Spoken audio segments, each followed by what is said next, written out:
Good morning. So this is day one of CA Inter November 21 batch. मैं आज आपको एक ब्रीफ इंट्रोडक्शन दूंगा अबाउट किस तरह का कंटेंट सिलेबस हमारा सीए इंटर का है, किस तरह की चीजें विल रन, क्या क्या सब्जेक्ट्स हैं, किस किस ग्रुप में डिवाइडेड हैं, किस तरह से हमारा पूरा पूरा जो सीए इंटर का करिकुलम है वो डिवाइडेड है. ठीक है. सो सीए इंटर बेसिकली दो ग्रुप के अंदर डिवाइडेड है, group one and group two.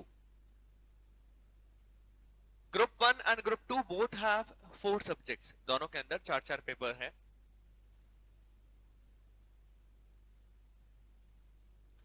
Group one का पहला पेपर इज अकाउंटिंग या accounts. Paper number two is law. Paper number three is costing and paper number four is taxation. Group two के अंदर again there are 4 papers. पहला paper is advance accounts. तो basically आपके CA inter के अंदर दो accounts हैं. First group में भी अकाउंट्स हैं और सेकंड ग्रुप के अंदर भी अकाउंट्स हैं. Sixth paper is audit. Seventh is EIS plus SM and last paper is FM plus economics. So इस तरह के अंदर, इस तरह के सिस्टम के अंदर आपके पूरा सीए इंटर का जो करिकुलम है वो डिवाइड कर दिया गया है. पूरा बोथ ग्रुप मिलाकर जो सीए इंटर है उसका weightage comes to be 800 marks. Accounting, law, costing, taxation each subject is 100 marks. Passing criteria जो फाउंडेशन में था वो पासिंग क्राइटेरिया यहां पर भी है. Individual paper you need to clear, you need to get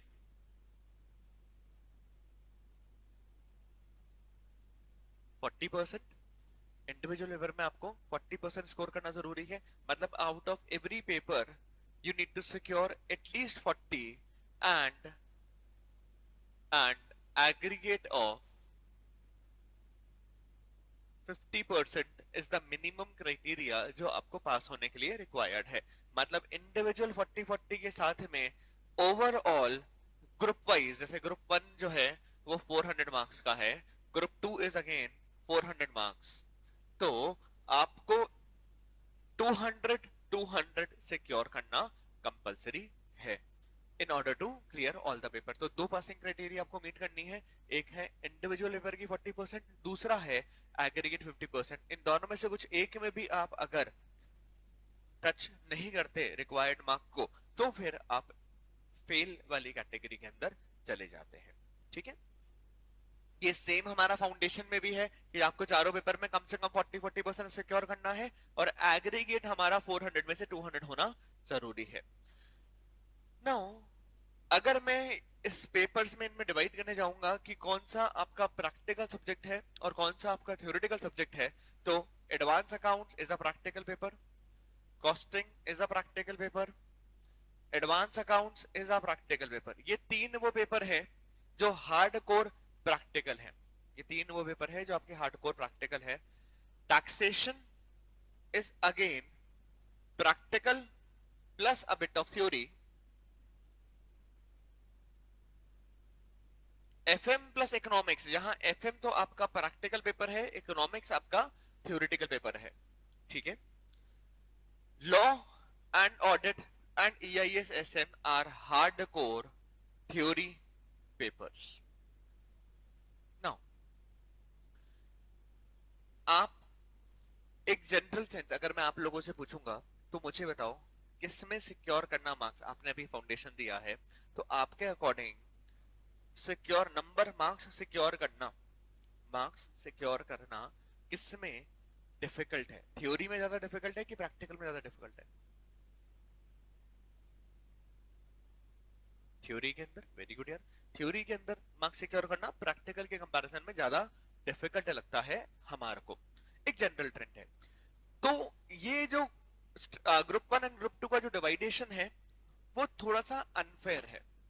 अगर मैं आपको मार्क्स सिक्योरिंग की बात करूं, मैं इजी हार्ड की बात नहीं कर रहा, मैं मार्क्स सिक्योरिंग कर रहा हूं। अगर हम मार्क्स सिक्योरिंग पे जाएंगे तो group one is easier to score in comparison to group to.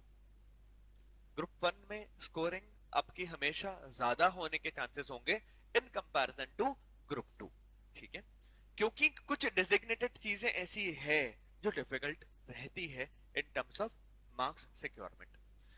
Another question which comes या you people must have heard is कि मुझे एक ही ग्रुप देना चाहिए कि मुझे दोनों ग्रुप देना चाहिए। सर बताओ, एक ही देना है कि दो देने हैं? आदित्य, ग्रुप वन, बोथ, दोनों, okay. Himanshu, okay. Devesh, okay. Krishank, okay, बढ़िया। तो पीपल हैव अ परसेप्शन कि हमारे को दोनों ग्रुप देने चाहिए, या कुछ लोगों के दिमाग में ऐसा होता है कि हमें सिर्फ ग्रुप वन देना चाहिए, या सिर्फ कुछ लोगों के दिमाग में होता है कि हमें ग्रुप टू देना चाहिए। तो आज ये बिल्कुल भी जरूरी नहीं है कि हम इस बारे में सोचें कि हमारे को एक ग्रुप देना है या हमें ग्रुप टू ही देना है या हमें बोथ ग्रुप देना है, ठीक है। Today is not the day to decide कि which way we are attempting the things. ये हम तब डिसाइड करेंगे जब हम हमारा एग्जाम फॉर्म फिलअप करेंगे। जैसे आपने फाउंडेशन के टाइम पर एक तो रजिस्ट्रेशन करा लिया था पहले, और उसके बाद आपने एग्जाम से पहले एक एग्जाम फॉर्म फिलअप किया था जिसमें आपने अपना सेंटर प्रेफरेंस एंड ऑल सब कुछ वहां पर आपने बताया था। तो यहां पर भी सीए इंटर में भी हमारे को कौन सा ग्रुप देना है ये हम तब डिसाइड करेंगे जब हमारा एग्जाम फॉर्म फिलअप होगा।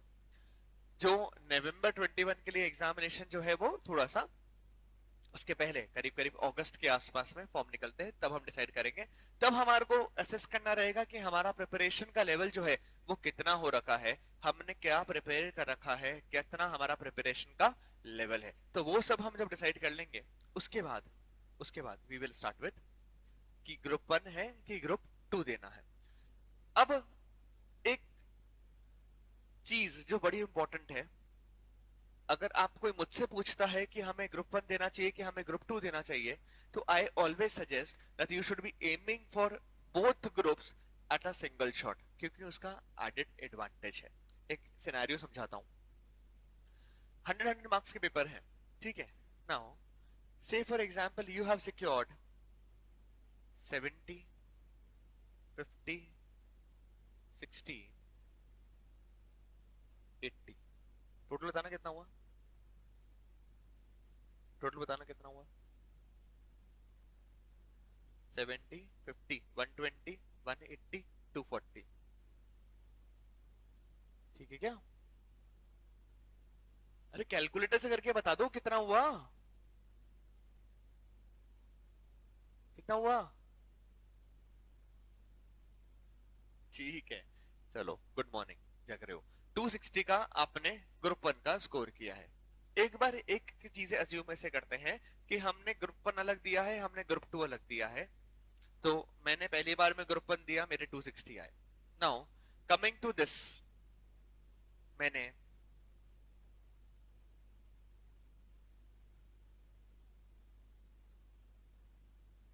ग्रुप टू दिया और ग्रुप टू में मेरे नंबर इतने इतने आए।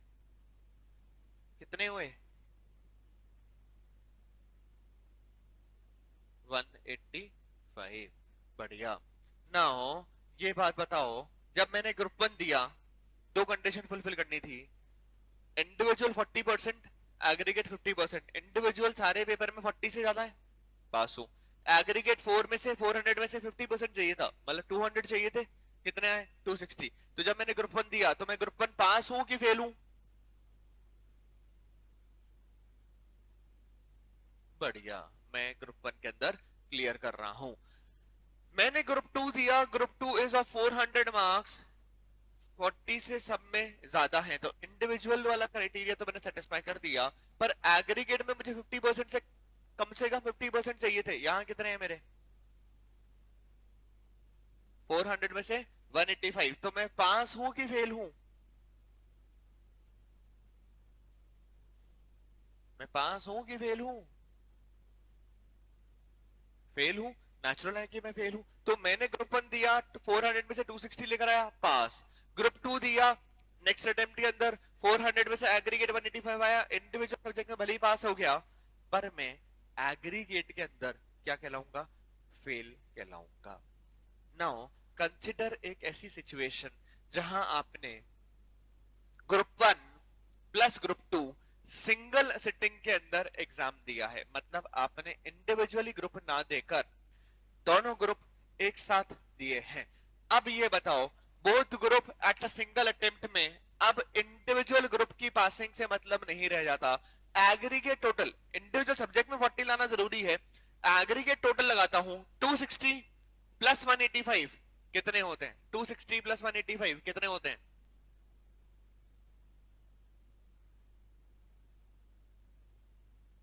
445 marks. So aggregate में now I have out of 800 445 marks. I will be declared pass both groups.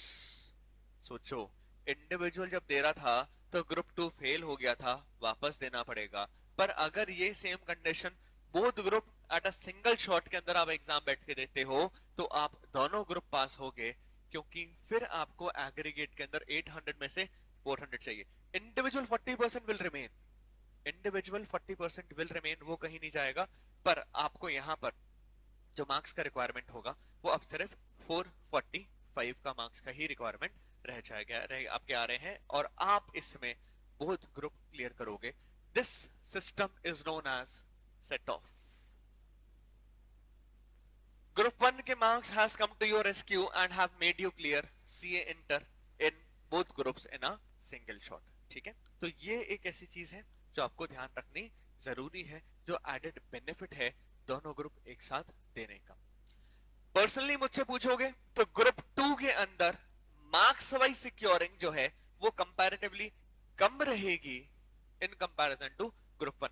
Group 1 में वो पेपर ज्यादा है जहां आप स्कोर ज्यादा कर सकते हो। आप सबने मेरे को बोला है कि हमारे को लगता है कि प्रैक्टिकल पेपर में सिक्योर करना ज्यादा आसान है in comparison to theoretical paper. तो यह अगर मैं आपसे एक एवरेज वेटिंग की बात करूं कि आप कितना कितना ऑन एवरेज अगर आप अच्छा परफॉर्म करते हैं तो कितना आसानी से सिक्योर कर सकते हैं, you can easily get around 80 in accounts, you can easily get somewhere around 75 to 80 in costing। Taxation अगर आपको अच्छा लगता है तो टैक्सेशन हमारा दो पार्ट में डिवाइडेड है, एक है डायरेक्ट टैक्स और दूसरा है इनडायरेक्ट टैक्स। अगर मैं करंट पेपर की जो भी लास्ट लेटेस्ट पेपर आया है उसकी बात करूंगा तो उसमें डीटी का जो पोर्शन था वो कंपैरेटिवली डिफिकल्ट था in comparison to indirect taxation. Indirect taxation is GST, so ये वाला पोर्शन कंपैरेटिवली इजी था in comparison to direct tax का पेपर। तो यहां पर भी अगर आपका थोड़ा बहुत भी मैनेज आप करते हो तो ये आसानी से 65 टू 70 मार्क्स का पेपर आराम से बनता है। Law depending upon the language पर आपका कितना होल्ड है, ये अगेन एक आसानी से 55 टू 60 मार्क्स का पेपर इजी गोइंग में बन सकता है। ये जो मैं वेटेज यहाँ लिख रहा हूं ये वो वेटेज है जो एक एवरेज स्टूडेंट के लिए आप थोड़ा बहुत करके सिक्योर आराम से कर सकते हो। नेचुरल है, इससे ज्यादा भी हो सकता है, थोड़ा इससे कम भी हो सकता है। पर जैसे ही मैं ग्रुप 2 के अंदर आता हूं ना तो ग्रुप 2 के अंदर advance accounts is again around 70 to 75 marks, audit will be around 50 to 60 marks के बीच में, EIS SM would go around 40 to 50 marks के बीच में, FM Eco will go to around 60 to 70 marks depending upon the level of paper. जैसे इस साल वाला जो FM इकोनॉमिक्स का पेपर था वो सबसे आसान पेपर था ग्रुप 2 के अंदर। तो यहाँ जो बच्चा इस साल अटेम्प्ट देकर इस साल अभी एग्जाम देकर गया है FM इकोनॉमिक्स का, उसका पेपर FM इकोनॉमिक्स का बहुत ही शानदार हुआ है। तो आप देखोगे तो in comparison to group 1 group 2 के अंदर जो नंबर का सिक्योरमेंट है वो कंपैरेटिवली कम है इन कंपैरिजन टू ग्रुप 1। ठीक है, तो मार्क्स का वेटेज वाइज अगर हम एक स्ट्रैटेजी बना के काम करें तो हम बहुत आसानी से both group at a single shot pass हो सकते हैं। Coming to another strategy which is required on a part of student. देखो, आपको ये समझना पड़ेगा और ये समझना बहुत जरूरी है कि अब हम क्लास 11th 12th में नहीं है जहां पर हमारे को सब चीज कंट्रोल करनी है और सब में हम 95 प्लस का एम लेकर चल रहे हैं। नहीं, अगर यहां उस तरह का एम लेकर चलोगे ना तो कुछ हासिल नहीं होगा। It is good to aim but you need to be wise while you are aiming. So आपको एक ऐसा स्ट्रैटेजी करना रहेगा, एक ऐसा स्ट्रैटेजी पिकअप करना रहेगा आज नहीं, आज से 1 से 2 महीने बाद जब आप थोड़ा थोड़ा पढ़ाई कर चुके होंगे। आपको यहां सब्जेक्ट पिक करने हैं कि मुझे किस सब्जेक्ट में इंटरेस्ट है और किस सब्जेक्ट के अंदर मैं नंबर सिक्योर कर सकता हूं। तो ये बिल्कुल भी जरूरी नहीं है कि आपको हर पेपर के अंदर 90-95 एम करने, नहीं, बिल्कुल नहीं। आपको ये चाहिए कि आप इन 8 में से कोई 5 पेपर ऐसे चूज करें या 4 पेपर ऐसे चूज करें जो 80-85 का सिक्योर दे, कोई 2 पेपर ऐसा सिक्योर करें जो 60-70 मार्क्स आपको ला कर दे, और बाकी 2 ऐसे पेपर जहां आपको थोड़ा डर लगता है, आपके हिसाब से आप शायद इतना सिक्योर नहीं कर सकते, वहां 50 मार्क्स का सिक्योरमेंट कर कर लेकर आए। आपका एम किसी सब्जेक्ट में 100 लाने का सीए इंटर में हो, ये बिल्कुल जरूरी नहीं है। आपका strategy should be to get maximum marks out of 800 in total CA inter exam. तो आपको एम जो होना चाहिए वो 800 में से मैक्सिमम मार्क्स सिक्योर करना होना चाहिए, in spite of aiming for individual 100 into any of the paper.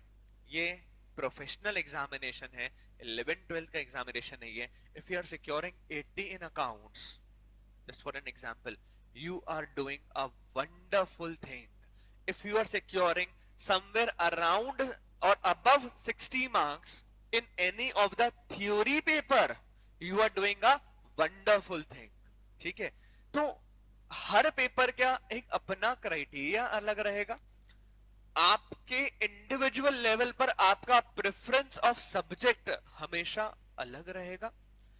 Depending आपको अपना फोटे किसमें लगता है, आपको क्या लगता है कि मैं इस पर्टिकुलर सब्जेक्ट में नंबर जो है वो ज्यादा सिक्योर कर सकता हूं, आपको उसके हिसाब से अपना एक स्ट्रैटेजी फॉर्मुलेट करना रहेगा। You need to choose subject जहां मैं 80 प्लस सिक्योर, 80 और 80 प्लस सिक्योर करना चाहता हूं। You need to decide upon the subject जहां मैं 60-65 का सिक्योर करना चाहता हूं। यू नीड टू डिसाइड दो सब्जेक्ट जहां मेरे को लगता है कि मैं कितना भी हार्ड वर्क पुटअप कर लूं पर मैं 50 से ऊपर सिक्योर नहीं कर सकता, तो 50 तो कर सकता हूं। इससे एडवांटेज क्या होगा कि आप अपना टाइम उन सब्जेक्ट पे डिवोट करोगे जो आपको मार्क्स फेच कर रहे हैं, इन spite of wasting your time on दो सब्जेक्ट जो आपको नंबर सिक्योर करके नहीं दे रहे हैं। हर पेपर इंडिविजुअली इंपॉर्टेंट है। अगर आप किसी भी पेपर में 40 से नीचे गए तो आप फेल हो जाते हो, तो आपको 40 से नीचे नहीं जाना। तो कम से कम मिनिमम टारगेट हर पेपर में जो आपका सिक्योर करने का होना चाहिए वो 50 का होना चाहिए। So you can be selective जब आप पढ़ाई कर रहे हैं।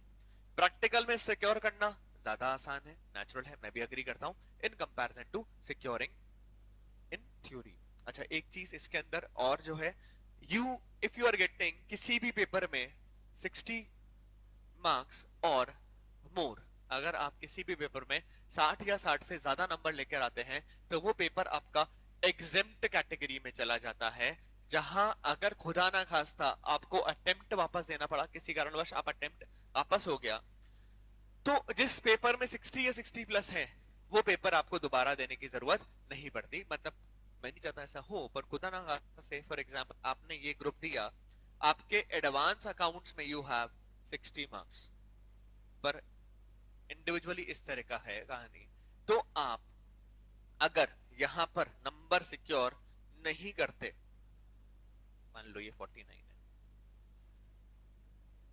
60 प्लस 49 109, 149 199, तो कितने आ रहे हैं 200 में से 199 आ रहे हैं, तो आप यहाँ पर पास होगे कि फेल होगे? 400 में से 199 अगर आए हैं तो पास होगे फेल होगे? फेल हो जाओगे।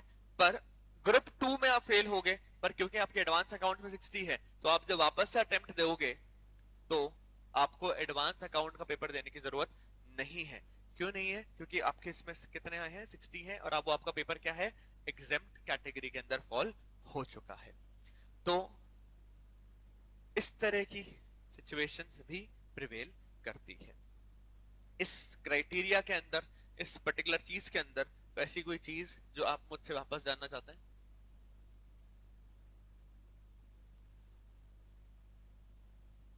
ठीक है, बढ़िया।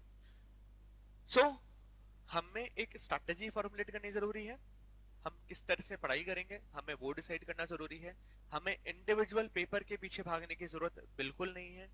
हमें हमारा focus should be CA inter both groups. आज जब हम स्टार्ट कर रहे हैं तो हमारा फोकस जो होना चाहिए वो होना चाहिए सीए इंटर बोथ ग्रुप्स, किस तरह से हम सिंगल शॉट के अंदर क्लियर कर सकें।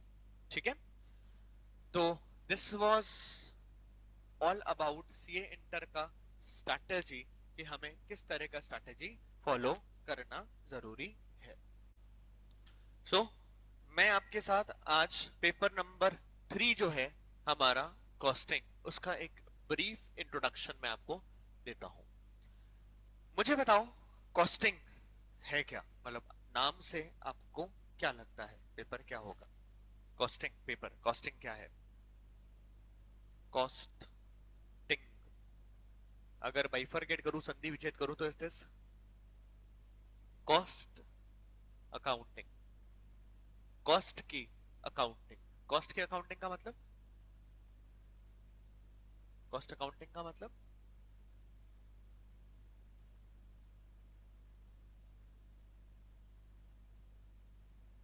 बढ़िया, किसी गुड्स की, किसी प्रोडक्ट की कॉस्ट असरटेन करना। बढ़िया। एक बात बताओ, कॉस्ट अकाउंटिंग करनी है तो कोई भी चीज, अगर कॉस्टिंग की बात करूंगा तो क्या क्या चीजें एक कॉस्ट अकाउंटिंग के अंदर, कॉस्ट के अंदर इंक्लूडेड होगी? मतलब क्या क्या कॉस्टिंग का पार्ट होगा? किस किस चीज की अकाउंटिंग आपको कॉस्टिंग में करनी होगी? ऐसा समझा, ऐसा सोचना कि कोई प्रोडक्ट अगर बनाना है तो उसमें क्या क्या कॉस्ट इंकर हो रही है। मान लो कि मैं ये मार्कर बनाता हूं, मान लो कि मैं मार्कर बनाता हूं, तो इस मार्कर को बनाने के अंदर क्या क्या कॉस्ट आपकी इंकर हो रही है, मुझे वो बता दो। रॉ मटेरियल की कॉस्ट, तो बेसिकली मटेरियल, मटेरियल की कॉस्ट। और ट्रांसपोर्टेशन की कॉस्ट, वेरी गुड यार, इसको मैं बोल दूंगा सर्विस की कॉस्ट।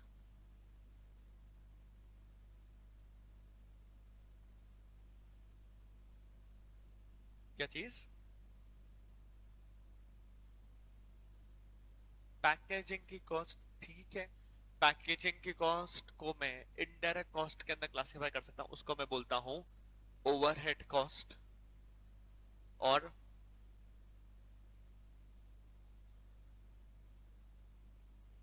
आ गया सर, इसमें आ गया। और मैन्युफैक्चरिंग कॉस्ट को बाइफरकेट करो, और क्या होता है? वो तो एक बड़ा टर्म हो गया, इसको बाइफरकेट करो। और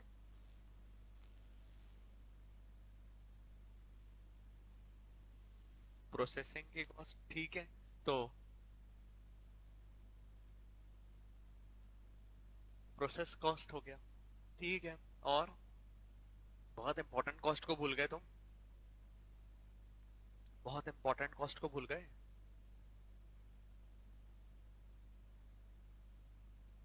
क्या चीज? इन्वेंट्री? क्या इन्वेंट्री? तो मटेरियल हो गया ना। अरे फैक्ट्री में लेबर काम करती नहीं करती है? फैक्ट्री में लेबर काम करती नहीं करती है? दैट्स लेबर इज लेबर का cost.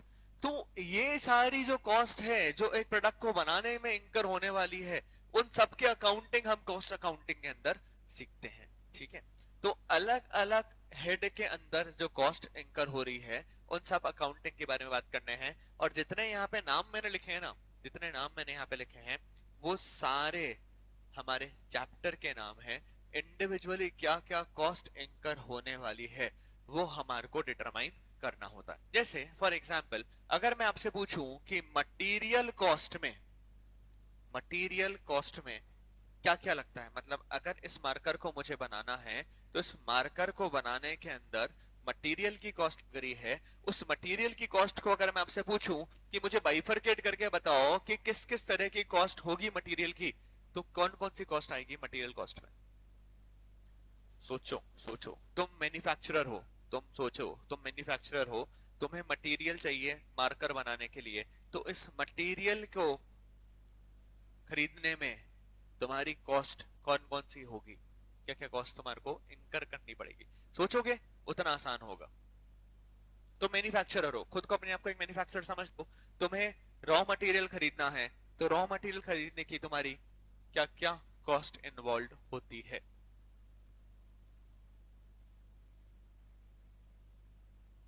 Procuring cost, very good. तो मटेरियल कॉस्ट में सबसे पहला अगर मैं बाइफरकेट करूंगा तो आपकी परचेज कॉस्ट आ गई। भाई रॉ मटेरियल को आपने खरीदा है तो रॉ मटेरियल की कॉस्ट क्या है? That is your purchase cost, that is your purchase cost. और कौन सी कॉस्ट होगी? मटेरियल को खरीदा है तो डायरेक्टली आपके सप्लायर को आपने पेमेंट किया है, वो आपकी परचेज कॉस्ट हो गई। और कौन सी कॉस्ट होगी? अच्छा, डोमिनोज से पिज्जा मंगाया है?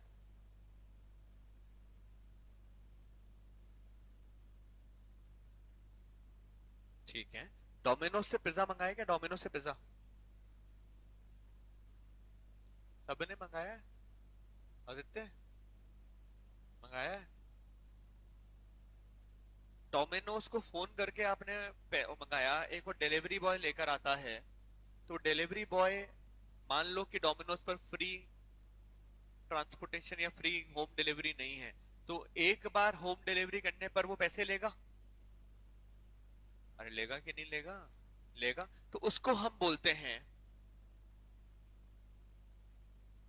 Ordering cost. क्या बोलते हैं उसको हम? Ordering cost. ऑर्डर कर कर जो खाना मंगाया है, मतलब डोमिनोज केस में तो खाना मंगाया, पिज्जा मंगाया है, और नॉर्मल हमारे मटेरियल की अगर बात करेंगे तो नॉर्मल फोन करके जो सप्लायर से बोला है कि भाई तू सामान भेज दे, ऑर्डर कर दिया है, that is known as your ordering cost. उसको क्या बोलते हैं अपन? Ordering cost. तो पहली हुई परचेज कॉस्ट, दूसरा हुआ ऑर्डरिंग कॉस्ट।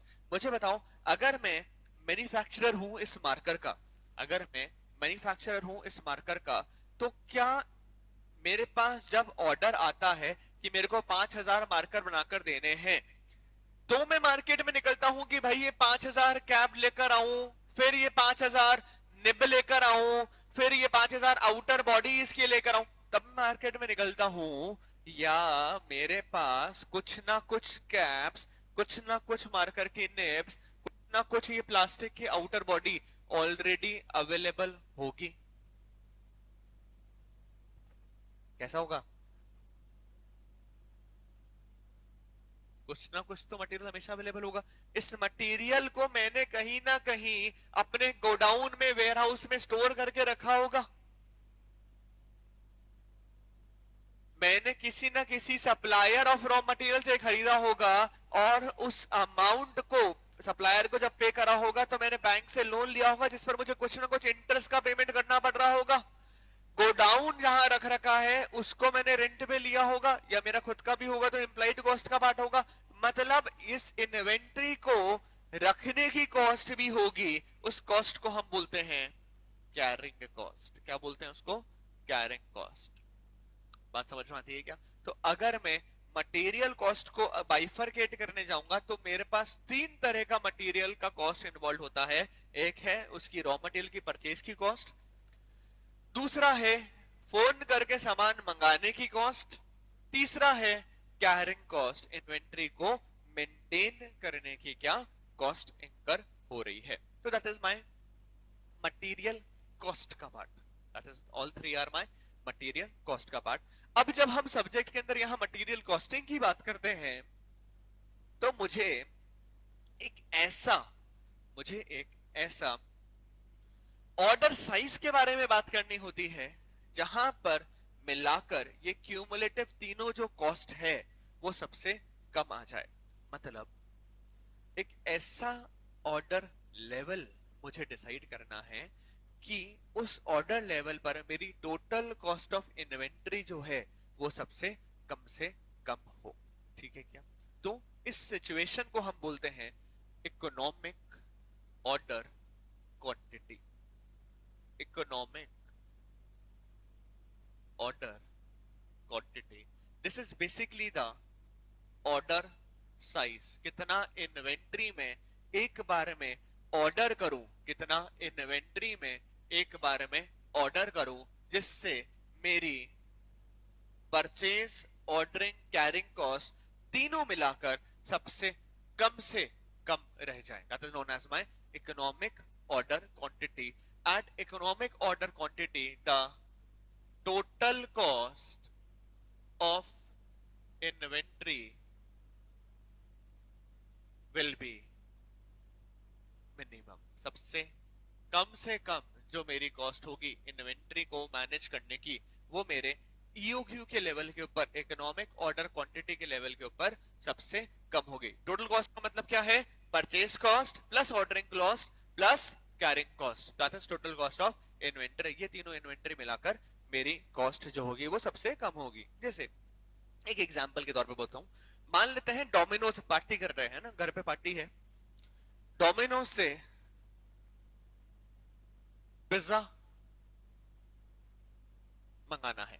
ठीक है, आपने घर पे हाउस पार्टी करी है, आपको डोमिनोज से पिज्जा मंगाना है। आपने करीब करीब 50 लोग को, आपने करीब करीब 50 लोगों को पार्टी में बुलाया है।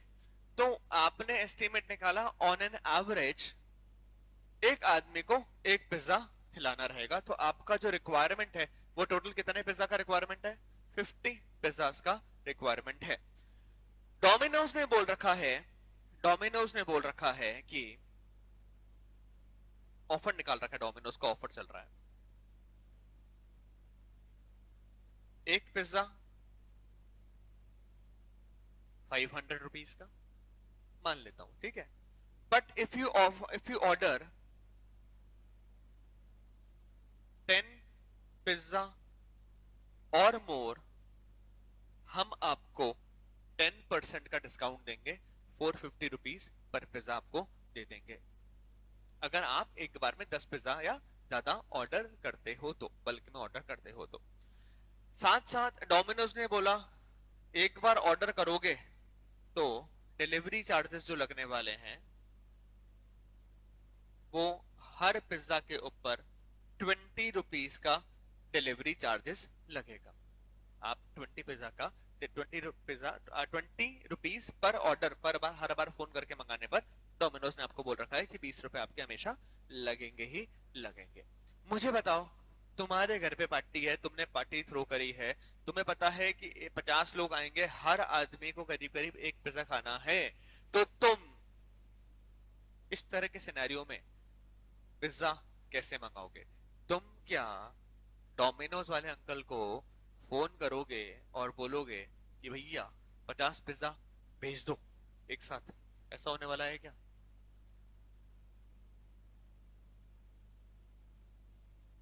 आदित्य, क्या ऐसे करेगा? ठीक है। हिमांशु,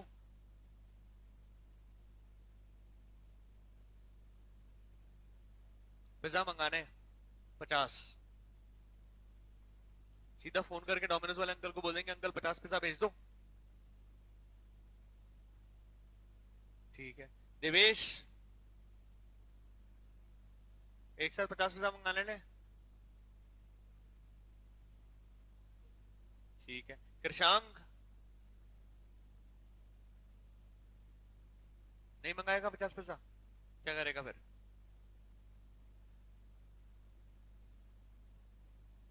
ओके।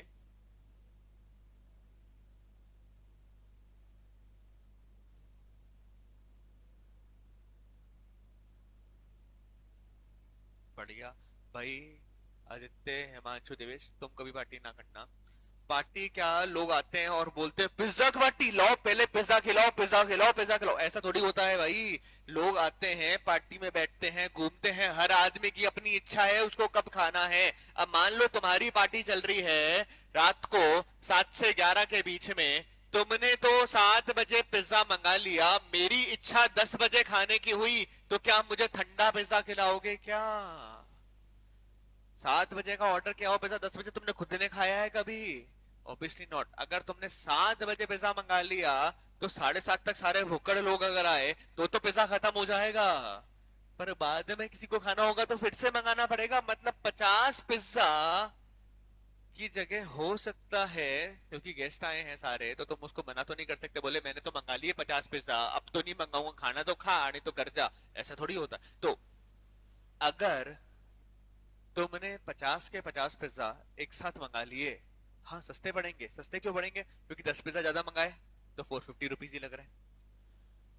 एक ही बार में ऑर्डर करके मंगा लिया तो 20 रुपए लगे, तो हाँ सस्ते तो पड़ेंगे। पर हो सकता है उसके चक्कर में तुम्हें मेरे लिए 10 बजे वापस से पिज्जा ऑर्डर करना पड़ जाए। ये बात समझ में आती है? तो जहां तुम थोड़े बहुत पैसे बचा रहे थे वहां फिर से पैसा एक पिज्जा ऑर्डर करना पड़ेगा, तो 450 रुपए और लग जाएंगे, 450 रुपीज और इनकर हो जाएंगे। तो तो इस तरह की कहानी जब होती है तो कभी भी, अब ये तो अपने डोमिनोज की बात कर ली, अब नॉर्मल अगर मैं एज अ मैन्युफैक्चरर बात करूंगा, एज अ प्रोड्यूसर बात करूंगा, तो मैं कभी भी सारी इन्वेंट्री एक साथ नहीं मंगा सकता। ये नेचुरल है कि ज्यादा क्वांटिटी मंगाने पर मुझे डिस्काउंट मिल रहा होगा। ये नेचुरल वाली बात है कि ज्यादा क्वांटिटी अगर मैं ऑर्डर कर रहा हूं तो मुझे डिस्काउंट की बात होगी। पर इतना सारा अगर मैं सामान मंगा लूंगा तो इसमें, अगर क्वांटिटी ज्यादा मंगा लेता हूं तो इसमें दो चीजों का नुकसान हो रहा है। एक तो क्या, मेरा कैपिटल ब्लॉक्ड हो गया, मेरा पैसा ब्लॉक हुआ है, तो इसके ऊपर मुझे इंटरेस्ट का पेमेंट करना पड़ रहा होगा। और जितना इन्वेंट्री आपके आप ऑर्डर करोगे उतना ज्यादा पेमेंट करना पड़ेगा, उतना ज्यादा बैंक से लोन लिया है तो उसके उतना ज्यादा आपको इंटरेस्ट देना पड़ेगा। सेकेंडली, आपकी वेयर हाउसिंग की जो कॉस्ट है, स्टोरेज जो कॉस्ट है, वो ऑटोमेटिकली क्या हो जाती है, इंक्रीज होती है। क्योंकि जितना ज्यादा आपने इन्वेंट्री एक बार में मंगा रखा है, जितना ज्यादा इन्वेंट्री आपने एक बार में मंगा रखा है, आपकी कॉस्ट जो है स्टोर करने की ऑटोमेटिकली उतनी ज्यादा बढ़ जाएगी। उतना ज्यादा स्पेस रिक्वायर्ड है, उतना ज्यादा रेंट देना पड़ेगा। तो आपको बहुत सारा सामान, ये बहुत सारा इन्वेंट्री एक बार में ऑर्डर करके नहीं मंगा सकते। ऑन द कॉन्ट्ररी, अगर थोड़ा थोड़ा थोड़ा थोड़ा करके मैं मल्टीपल टाइम्स ऑर्डर करूंगा तो नेचुरल है जो ऑर्डर करने की जो मेरी कॉस्ट थी वो क्या हो जाएगी, इंक्रीज हो जाएगी। भाई आपने सोचा कि घर पे पार्टी है, हर आदमी जब बोलेगा उसको बोल दिया जब तुम्हें पिज्जा खाना हो मुझे 10 मिनट पहले बोल देना, मैं ऑर्डर करके मंगा लूंगा। डोमिनोज वाले ने बोला एक बार ऑर्डर करने पे 20 रुपए लगते हैं, तो 50 लोगों ने अलग अलग समय पर बोला कि हमें पिज्जा खाना है, तो अपने 50 अलग अलग ऑर्डर प्लेस कर दिए डोमिनोज वाले को।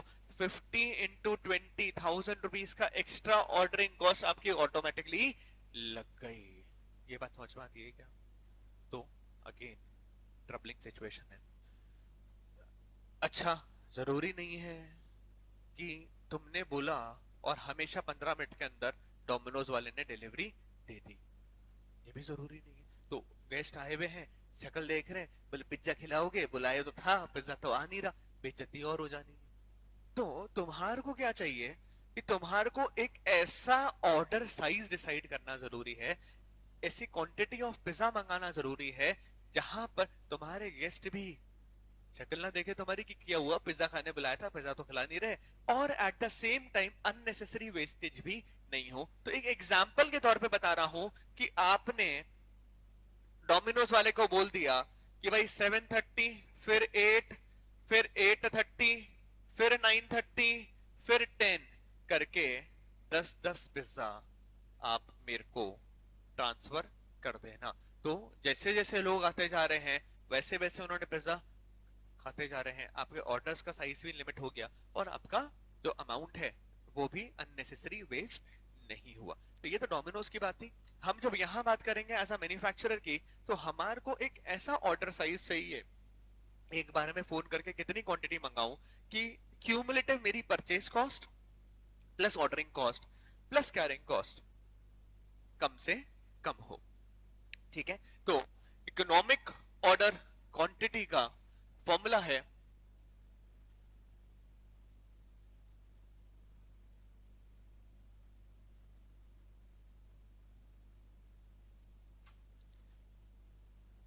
इकोनॉमिक ऑर्डर क्वांटिटी का फॉर्मूला है √2CO upon UI, where C stands for annual requirement of raw material, O stands for ordering cost, UI stands for carrying cost per unit per annum. UI stands for carrying cost per unit per annum.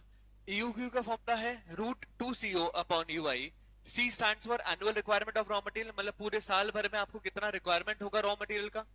O stands for your ordering cost. O stands for your ordering cost. UI stands for your carrying cost per unit per annum. एक unit को पूरे साल maintain करने की cost क्या है, carry करने की कॉस्ट क्या है, that is your carrying cost per unit per annum. EOQ will define the order size and at EOQ level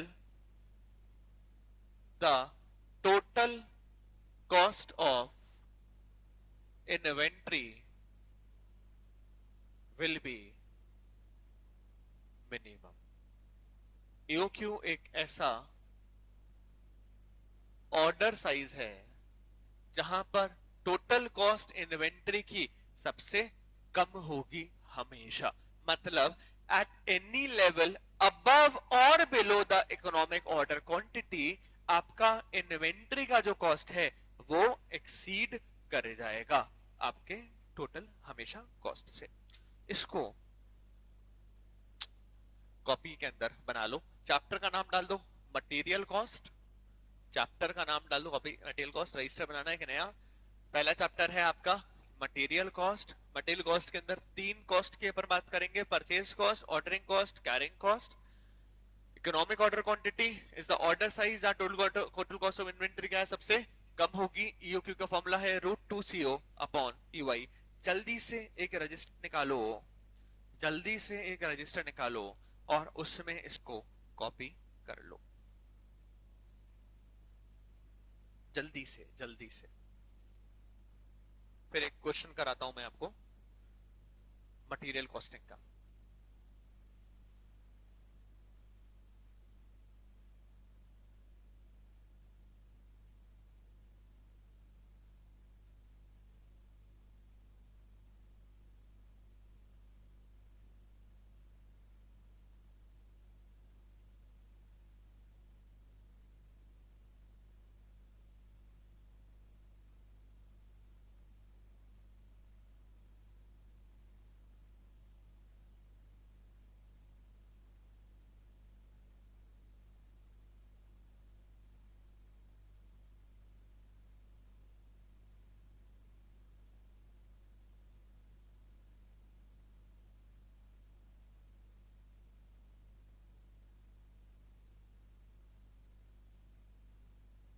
भाई अपने आप को म्यूट कर लेना. कॉपी कर रहे हो तो म्यूट कर लो. कॉपी कर लो तो मुझे बताना.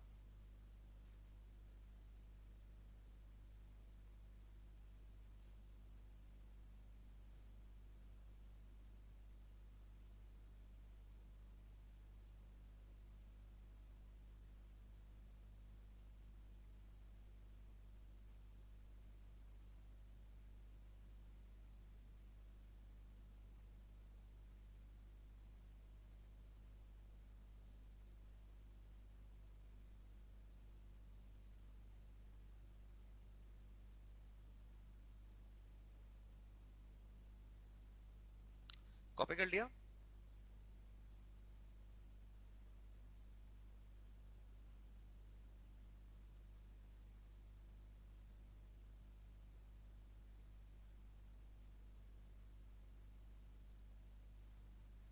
कॉपी कर लिया.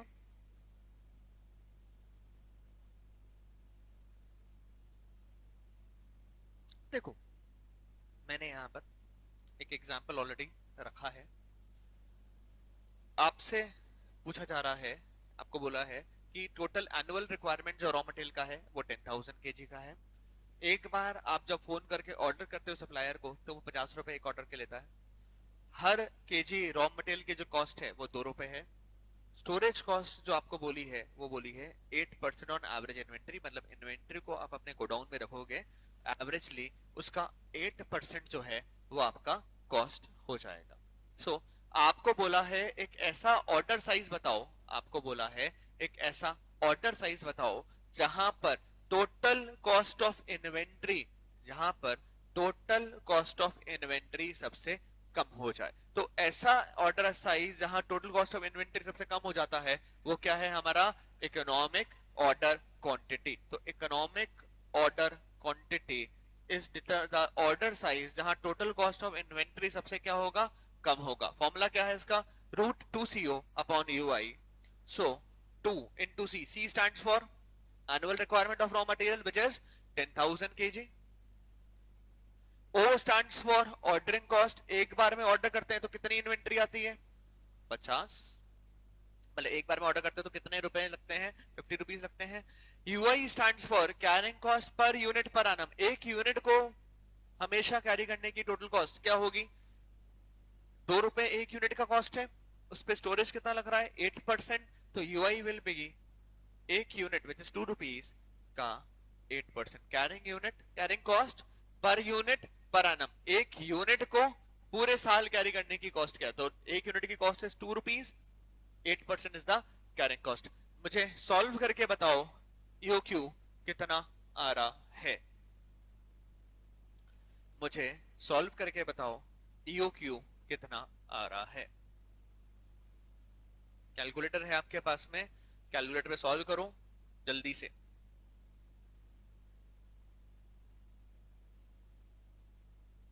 जल्दी से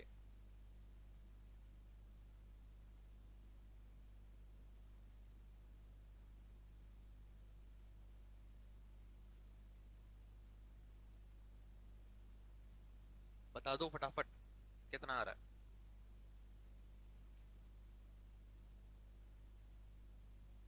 2500 2500। बाकी लोग भाई 2 into 10,000 into 50 divide by 2 into 8% कितना होता है 0.16, और फिर अंडर रूट का बटन दबा दो, आंसर आ जाएगा आपका। कैलकुलेटर पे करके दिखाऊं क्या,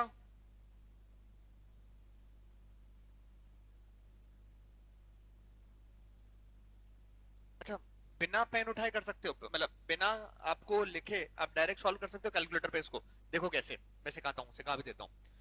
देखो अब ये तो मेरे को पता पड़ गया था 2 इंटू 8% 0.16 होता है, पर मान लो कोई अलग सा ही फिगर होता नीचे जो आप अपने आप सॉल्व नहीं कर सकते, तो अपन को कैलकुलेटर पे सॉल्व करना पड़ता। तो सबसे पहले मैं डिनोमिनेटर में जो दे रखा है ना वो सॉल्व करूंगा, मेरे साथ करना बाकी लोग भी। मैं सबसे पहले डिनोमिनेटर में जो दे रखा है वो सॉल्व कर रहा हूँ, तो सबसे पहले लिख रहा हूँ 2 इंटू 8%, कैलकुलेटर पे क्या आ गया 0.16, कैलकुलेटर में क्या आ गया 0.16। नाउ ये डिवाइड में है, इसको ऊपर लेके जाना है, तो डिनोमिनेटर को न्यूमरेटर में ट्रांसफर करने के लिए डिवाइड इक्वल टू दबा दो, डिवाइड इक्वल टू दबा दो। 6.25 हो गया क्या, अब मल्टीप्लाई कर लो न्यूमरेटर से into 2 into 10,000 into 50 equal to, आपकी स्क्रीन पर आ रहा होगा 6250,000 आ रहा है क्या। अब अंडर रूट का बटन दबा दो, that will give you 2500। So 2500 represents the order size, represents the order size जहां टोटल कॉस्ट ऑफ इन्वेंट्री सबसे कम होगा, मतलब 2500 केजी के ऑर्डर साइज पर आपकी इन्वेंट्री की टोटल कॉस्ट सबसे कम होगी।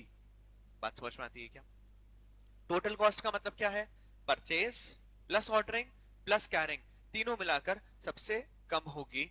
एनीथिंग बिलो 2500 और anything above 2500 will result in increasing the total cost of inventory। देखें क्या, चेक करें, चेक करें।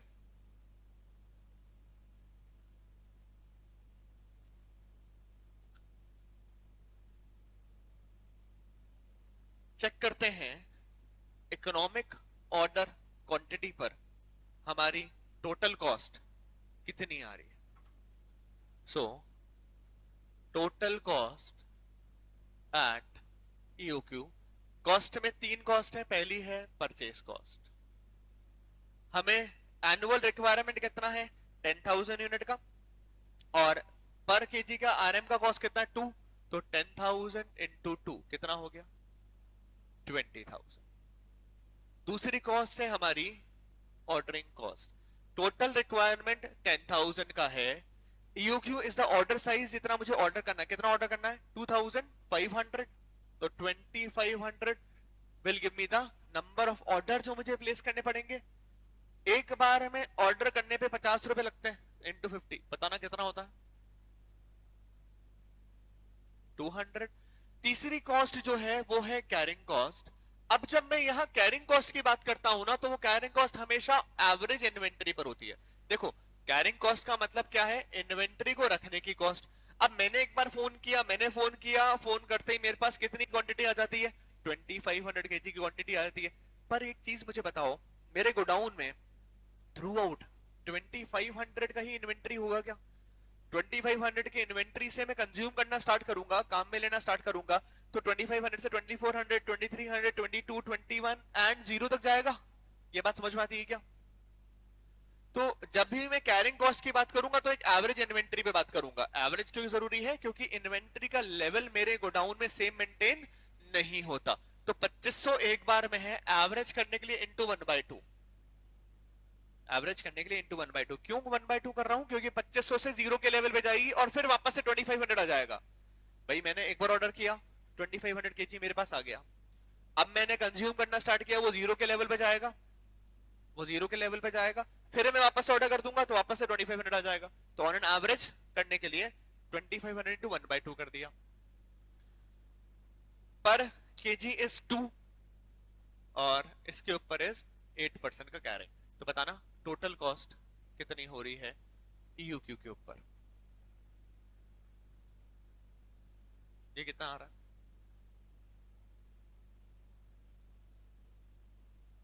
कितना? 200। So total cost at EOQ is 20,400, 20,400 रुपए की मेरी टोटल कॉस्ट ईयूक्यू पर आ गई। नाउ आप 2,500 के अलावा कोई सा भी ऑर्डर साइज ले लो, 2,500 के अलावा कोई सा भी ऑर्डर साइज ले लो, आपकी इन्वेंटरी की जो कॉस्ट है वो 20,400 से ज्यादा आएगी। प्रूफ करके दिखाऊं? ये कॉपी करना था क्या? नहीं, ये तो कर लिया था ना आपने कॉपी, ठीक। प्रूफ करते हैं कि ईओक्यू पर टोटल कॉस्ट सबसे कम आ रही है, तो अपन अपनी मर्जी का कोई भी ऑर्डर साइज लेते हैं। ईओक्यू का ऑर्डर साइज क्या है 2,500 केजी। अब मानता हूं कि अगर मैंने 2,000 केजी ही ऑर्डर किया तो मेरा टोटल कॉस्ट कितनी आती है? Purchase cost, I hope that will remain same, 10,000 into 2 only 20,000। Ordering की जो कॉस्ट है, नाउ 10,000 का रिक्वायरमेंट है, एक बार में मैं 2,000 क्वांटिटी मंगाता हूं, हर बार मंगाने की cost is 50, that will be 250। Carrying cost will be, अब मैं एक बार में कितने मंगा रहा हूं 2,000, तो एवरेजली मेरे पास इतना स्टॉक मेंटेन होता है, हर यूनिट की कॉस्ट 2 रुपए है, 8% कितना होगा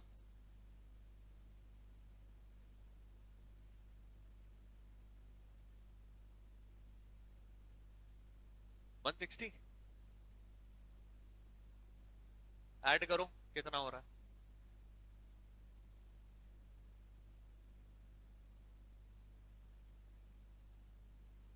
ऐसा हो गया। पहले ईयूक्यू पर कॉस्ट 20,400 थी, अब ये कॉस्ट 20,410 रह गई। इसी तरह आप अगर 2,500 से ज्यादा ऑर्डर करते हो, तो मान लो 5,000 केजी का ऑर्डर किया है, मान लो 5,000 केजी का ऑर्डर किया है, कुछ भी ले सकते हो, मैं सिर्फ राउंड फिगर में ले रहा हूं ताकि मेरे कैलकुलेशन आसान रहे. Again purchase cost will remain same 10,000 into 2 which is 20,000. Order का कॉस्ट 10,000 डिवाइड बाय 5,000 into 50. दो ऑर्डर 100 रुपए. कैरिंग कॉस्ट एक बार में मैं 5,000 मंगा रहा हूं. Average is 1/2 into 2 into 8%. ये कितना होगा? 400.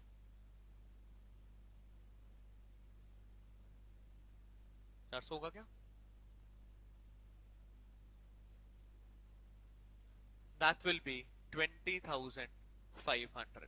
तो देखो मैंने यू क्यू रखा 2,500, 2,500. एक बार उससे कम क्वांटिटी ऑर्डर करके देख ली, एक बार उससे ज्यादा क्वांटिटी ऑर्डर करके देख ली.